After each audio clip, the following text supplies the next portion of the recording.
அனைவருக்கும் அன்பு வணக்கங்கள். ஒவ்வொரு நாளும் செய்தித்தாள்களில் நாம் அனைவரும் பார்க்கும் பொதுவான விஷயம் கடன் தொல்லையால் குடும்பத்தோடு தற்கொலை. இதை படிக்கும்போது நமக்கு ஒரு நிமிடம் வருத்தமாக இருக்கும்.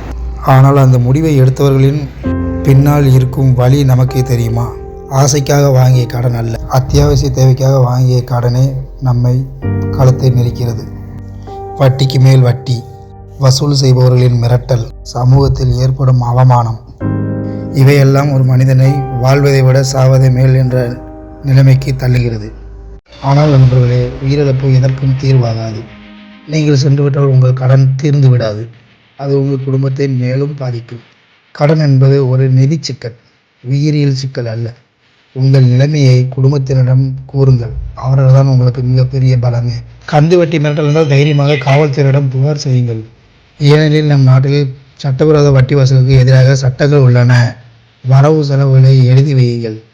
தேவையற்ற செலவுகளை குறைத்து திருப்பி செலுத்த ஒரு கால அட்டவணையை உருவாக்குங்கள். உங்களுக்கு மன அழுத்தம் அதிகமாக இருந்தால் ஒரு நல்ல மனநல மருத்துவரை அணுகவும். பணம் இன்று வரும் நாளை போகும். ஆனால் உங்கள் உயிர் கடன் தொல்லைக்காக தற்கொலை எண்ணம் வந்தால் தயவு செய்து உதவி கோருங்கள். நீங்கள் தனியாக இல்லை. வாழ்க்கை ஒரு முறைதான். சவால்களை எதிர்கொள்வோம், தற்கொலையை தவிர்ப்போம்.